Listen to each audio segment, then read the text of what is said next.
அந்த அரசியல் கட்சி இப்போ எப்படி நடத்திட்டு இருக்கிறாருன்றது வந்து பார்த்தீங்கன்னா, யார் காமெடியை வந்து ஒப்பிடுறது, சினிமாவில் வந்து யாருடைய காமெடி முழுக்க முழுக்க காமெடியாக தான் இருக்குது. அந்த காமெடியில் வந்து யாருடைய காமெடி பொருந்தும்? நீங்க இதை பண்ண வச்சிருக்கிறது தொண்டர்களுக்கு பிடிக்கல, அவர்களுக்கு பிடிக்கலன்னா விடு, எனக்கு பிடிக்குது. வாட்டர்மேலன் திவாகருடைய காமெடி கூட பொருந்தது. ஏன்னா இப்படி சொல்கிறாருல, இந்த விஜய் அப்படின்னும் போது அவனும் பார்த்தீங்கன்னா இப்படி நின்று இப்படின்வான். அரசியல்வாதினாலே சிபிஐ விசாரணை, அந்த விசாரணை இதெல்லாம் வரதானே செய்யும் அப்படின்னு சொல்லி போவார். இந்த ஓட்டவை நாராயணன்றத கூட ஒருத்தர் இருப்பாங்க. கிட்டத்தட்ட அந்த நடிகர் இப்போ இல்லை, அவங்களாம் காலமாயிட்டாங்க. ஆனால் ஏறக்குறைய பார்த்தீங்கன்னா நம்ம புஷியாரது மாதிரி தான் இருக்கும். அரசியல்வாதிகள்னால தியாகிகள் தானே. 1000 என்கொயரிஸ், 1000 என்கேஜ்மெண்ட்ஸ். அதாவது இருந்தால் மனைவி பிள்ளைகிட்ட அன்பு முடிஞ்சாலும் பரவாயில்ல, மேடம் 2 கிட்ட வந்து அன்பு முடியக்கூடாது. கடன் வந்து பார்த்தீங்கன்னா வந்து அன்பை முடிக்கணும், அதனால நான் கடன் கொடுக்கல. நேற்று ஒரு பாட்டில் காமெடி விட்டு அப்படியே ஸ்டேஜில் பொங்குனானுங்க. ஒருத்தன் வந்து நாங்கள் சொல்கிறான் வந்து பார்த்தீங்கன்னா வந்து ஸ்டாலின் சார் திருப்பி அடித்தா தாங்க மாட்டேங்கன்னா அவங்க சினிமா பாட்டை பாடுறான். நான் அடித்தா தாங்க மாட்டேன், 4 மாதம் தூங்க மாட்டேன்னு நானுங்க. என் பொண்ணு கூட நான் இருக்கணும், அதுக்காக இந்த உலகத்தையே எதுக்க சொன்னாலும் எதிர்த்து நின்று ஜெயிப்பேன். ஆடுகளம் சினிமா நேயர்களுக்கு என் அன்பான வணக்கம்.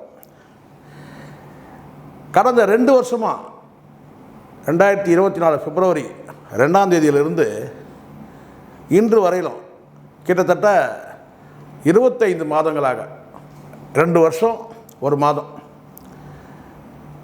ஒரு நடிகர் வந்து அரசியல் கட்சியை தொடங்கி அந்த அரசியல் கட்சியை இப்போ எப்படி நடத்திட்டு இருக்கிறாருன்றது வந்து பார்த்திங்கன்னா, யார் காமெடியை வந்து ஒப்பிடுறது, சினிமாவில் வந்து யாருடைய காமெடி முழுக்க முழுக்க காமெடியாக தான் இருக்குது.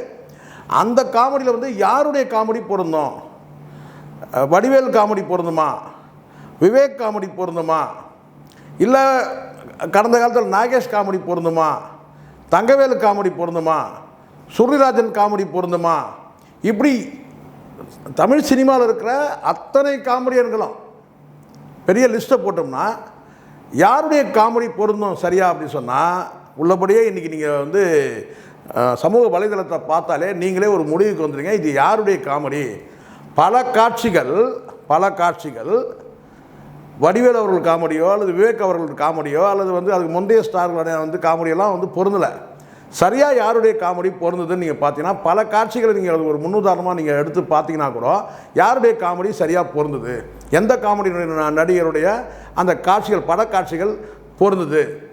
இப்போ நடிகர்னால் நான் யாரை சொல்கிறேன்னா விஜய் தான் உங்களுக்கு நல்லா தெரியும். கிட்டத்தட்ட ஒரு 25 மாதமாக வந்து ஒரு அரசியல் கட்சின்ற பேரில் ஒரு காமெடியை தான் நடத்திட்டு இருக்கிறத நம்ம பார்க்குறோம்.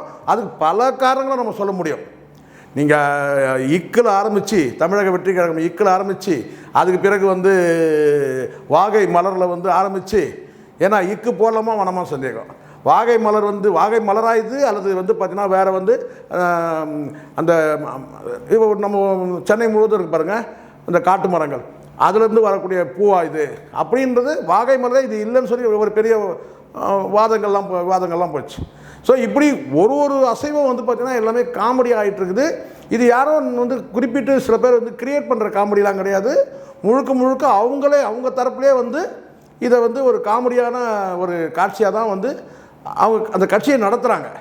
ஒரு தலைவர்களுக்கு மாலை போடுறதா இருந்தாலும் சரி, அது ஏஐயில் ரெடி பண்ணதா அல்லது ஒரிஜினலாக வந்து மாலை போட்டாரா அப்படின்ற ஒரு கேள்வியும் இருக்குது. இப்படி எல்லா சம்பவங்களையும் நீங்கள் கரூர் சம்பவத்தை தொடர்ந்து கூட பார்த்தீங்கன்னா அவர் வெளியிட்ட வந்து வீடியோக்கள், விஜய் வெளியிட்ட வீடியோக்கள், ஏன் இன்றைய தினம் வரைக்கும், ஏன் இன்றைக்கி இந்த நிமிடம் கூட பார்த்திங்கன்னா உள்துறை செயலர் வந்து பார்த்திங்கன்னா ஆளே இல்லை, அவர் பேரை போட்டு கடிதம் அனுப்புறதை பார்க்குறோம். ஸோ இதெல்லாம் அங்கே இருக்கிற நபர்கள் வந்து அப்டேட் இல்லாமல் இருக்கிறாங்கன்றத நமக்கு புரியுது ஒன்று. அதே சமயத்தில் முழுக்க விஜயே வந்து பார்த்திங்கன்னா ஒரு காமெடி மோடில் தான் இருக்கிறாப்புல இருக்குது. ஒரு சீரியஸாக வந்து அரசியல் கட்சி நடத்துகிறா, இல்லை அரசியல் கட்சி நடத்த தெரியலன்னு தான் இருக்குது. இப்போ யாருடைய காமெடி விஜய்க்கு பொருந்தது அப்படின்னு பார்த்தீங்கன்னா கிளியர் கட்டாக சொல்ல முடியும், கவுண்டமணி அவருடைய காமெடி தான் சரியாக பொருந்தது. வேற யார் காமெடியுமே வந்து பாத்தீங்கன்னா வந்து விஜயோட அரசியலுக்கு பொருந்தல. பொதுக்குழு கூட்டாச்சு, நீங்க வெளியே வரீங்களா இல்ல நாங்க அங்க வரட்டுமா? என்னடா பொதுக்குழு செயற்குழு, இந்த நாய்ங்க பண்ற இம்சை தாங்க முடியல. ஒரு போர்போக்கில் இப்படி சொல்லலாம். என்னன்னு கேட்டீங்கன்னா, விஜய் வந்து கிட்டத்தட்ட ஒரு சில சம்பவங்களை குறிப்பிட்டு சொல்லும்போது இது வடிவேலோட காமெடியில் பொருந்தது, அதுக்கப்புறம் இது இன்னாருடைய காமெடியான அப்படி பரவலாக சொல்லலாம். ஏன் லேட்டஸ்ட்டாக இருக்கிற அந்த வாட்டர்மேலன் திவாகருடைய காமெடி கூட பொருந்தது. ஏன்னா இப்படி சொல்கிறார்ல இந்த விஜய் அப்படின்னும் போது அவனும் பார்த்தீங்கன்னா இப்படி நின்று இப்படின்வான். அது அப்படி இருக்குது. ஆனால் யாருடைய கட்சியோட முழு நடவடிக்கை எடுத்து பார்த்தீங்கன்னா யாருடைய காமெடி பொருந்ததுன்னா அது உள்ளபடியே வந்து கவுண்டமணி அவருடைய காமெடி தான் பொருத்தமாக இருக்குது. ஸோ இதுக்கு வந்து ஒரு உதாரணம் நான் சொல்கிறேன் பாருங்கள். இப்போ சமீபத்தில் விஜய் அவர்களுடைய மனைவி வந்து சங்கீதா அவர்கள் வந்து விவாகரத்து வழக்கு தொடுத்த பிறகு ஒரு குற்றச்சாட்டு வைக்கிறாங்க. அந்த குற்றச்சாட்டுனா ஒரு நடிகையோட இவர் வந்து திருமணத்தை கடந்த உறவில் இருக்கிறாரு அவங்க வந்து ஒரு குற்றச்சாட்டு வைக்கும்போது அதுக்கு விஜய் என்ன செய்கிறாருன்னா அது வந்து மறுக்காமல் என்ன செய்கிறாருன்னா ஆமாம் என்ன பண்ணுவ நீ அப்படின்ற மாதிரி நீ என்ன ஆதாரத்தை போடுறதுன்னு சொல்லிட்டு அவர் வந்து கல்பாத்தி அகோரம் அவங்களுடைய குடும்ப திருமணத்துக்காக வந்து போகும்போது ஒரு சீனியர் அதான் உங்களுக்கு தெரியும் இல்லையா, அந்த காட்சியெலாம் நீங்கள் பார்த்துருப்பீங்க. திருமண சீருடையில் வந்து விஜயும் த்ரீஷாவும் ஒன்றாவே போனதை நீங்கள் பார்த்தீங்க.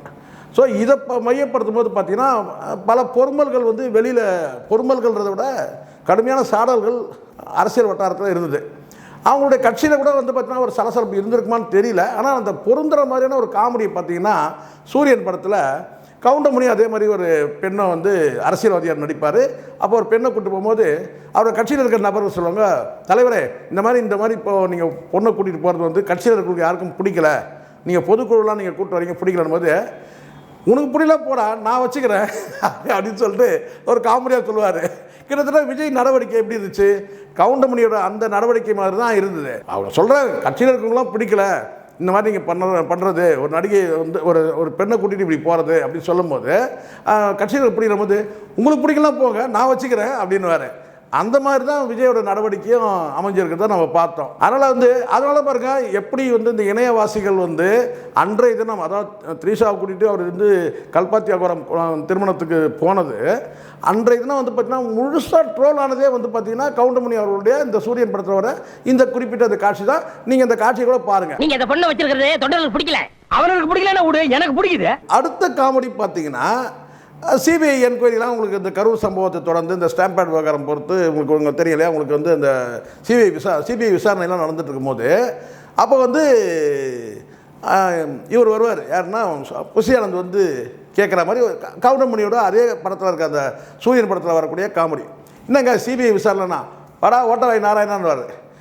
என்ன சிபிஐ விசாரணை என்ன ஆச்சுங்கன்னா ஒரு அரசியல்வாதினா அந்த சிபிஐ விசாரணை அது இதுன்னு இதெல்லாம் வரதானே செய்யணும் சர்வசாதாரணமாக சொல்லுவார். இது அரசியல்வாதினாலே சிபிஐ விசாரணை அந்த விசாரணை இதெல்லாம் வரதானே செய்யும் அப்படின்னு சொல்லி போவார். அதான் ஓட்டவை நாராயணன்றன கூட ஒருத்தர் இருப்பாங்க. கிட்டத்தட்ட அந்த நடிகர் இப்போ இல்லை, அவங்களாம் காலமாயிட்டாங்க. ஆனால் ஏறக்குறைய பார்த்தீங்கன்னா நம்ம புஷியானந்த் மாதிரி தான் இருக்கும். ஸோ இப்படி ஒரு அந்த காமெடி சூரியன் படத்தில் வரக்கூடிய இது ரெண்டாவது காமெடி சீனு நீங்கள் இதை பார்க்கலாம். கிட்டத்தட்ட சிபிஐ விசாரணை வந்து விஜய் போயிட்டு வரும்போது இந்த அணுகுமுறை தான் இருந்திருக்கும். அந்த படத்தில் வந்து பார்த்தீங்கன்னா நடந்த அந்த அணுகுமுறை தான் வந்து புஷியானது போய் கேட்கும் போது வடா ஓட்டவை நாராயணன் மாதிரி என்னங்க சிபிஐ விசாரணை அரசியல்வாதிகள்லாம் அந்த சிபிஐ விசாரணை அது இது இருக்க தான் செய்யும் அப்படின்னு. ஸோ அந்த காமெடி பொருத்தமாக இருக்கும். என்னடா நாராயணா சட்டை இல்லாமல் வர்ற உள்ள ஒரே புழுக்கம். அதே மாதிரி பார்த்தீங்கன்னா மூன்றாவதாக ஒரு காட்சி நாட்டாமை படத்தில் வரும், நீங்கள் பார்ப்பீங்க அந்த சீன். இதெல்லாம் எப்படி நீங்கள் ஞாபகம் வச்சுருக்கீங்கன்னு கேட்காதீங்க. இதை அந்த ட்ரோல் ஆகிறத பார்க்கும்போது நமக்கு அந்த ஞாபகம் தான் வருது, எவ்வளோ கரெக்டாக பொருந்துதுன்னு பாருங்கள். நாட்டாமை படத்தில் வந்து கவுண்டமணி செந்திலும் சேர்ந்து ஒரு காமெடி காட்சி. அதில் வந்து பார்த்திங்கன்னா செந்தில்கிட்ட வந்து கவுண்டமணி கேட்பார், என்னடா வந்து பொண்டாட்டி பிள்ளைங்கள்லாம் கடன் கொடுக்குற மேடம் 2க்கு எப்போ கடன் கொடுப்பேன்னு சொல்லி கேட்டால் அதுக்கு உடனே சொல்லுவார் கடன் அன்பை முறிக்கணும்னு சொல்லுவாங்க அதனால் கொடுக்கலன்னு சொல்லுவார். அதாவது என்னென்னா மனைவி பிள்ளைகிட்ட அன்பு முறிஞ்சாலும் பரவாயில்ல, மேடம் 2கிட்ட வந்து அன்பு முறியக்கூடாது, கடன் வந்து பார்த்தீங்கன்னா வந்து அன்பை முறிக்கணும் அதனால் நான் கடன் கொடுக்கல அப்படின்னு சொல்கிற மாதிரி காட்சி.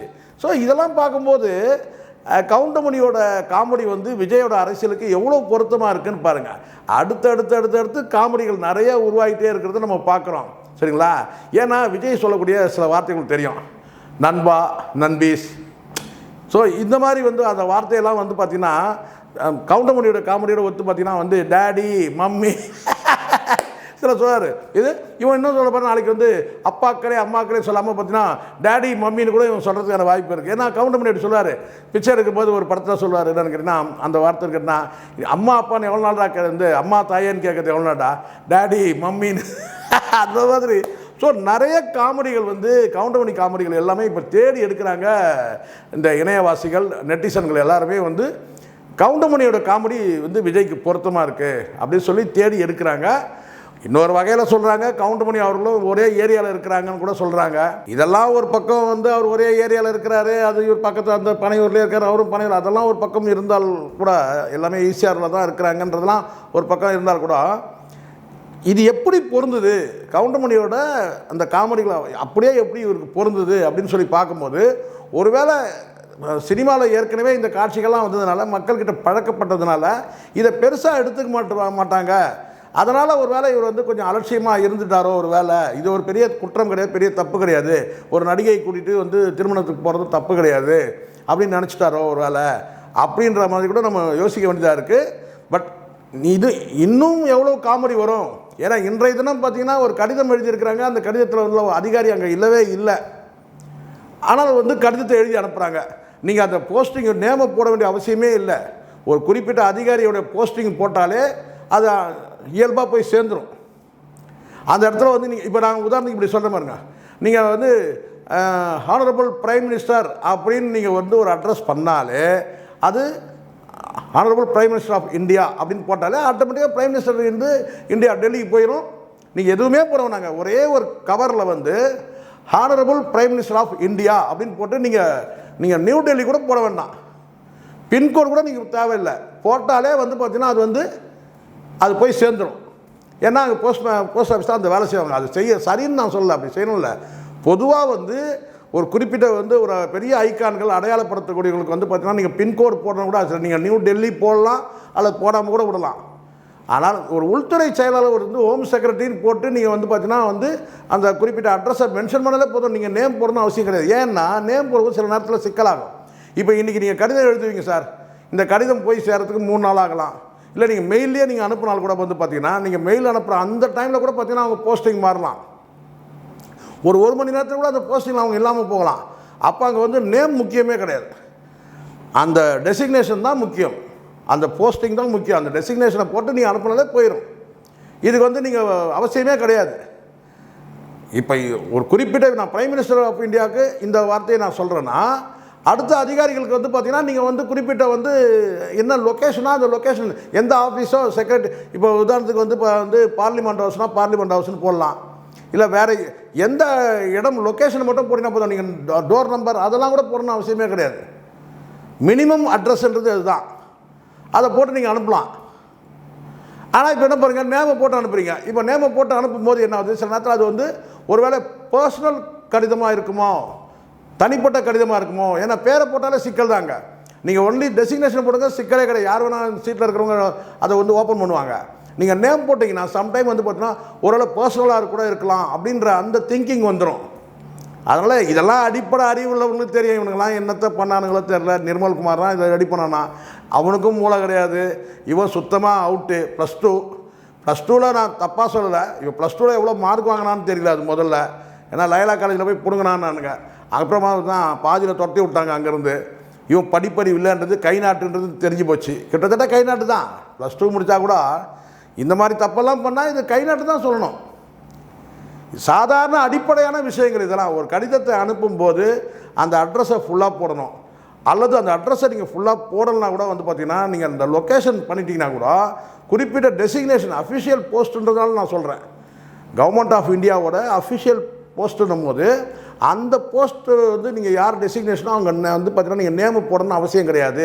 ஒன்லி டெசிக்னேஷனை போட்டு லொக்கேஷனை போட்டிங்கனாலும் பின் நம்பர் போட்டாலே பின்கோட் போட்டாலே போயிடும்.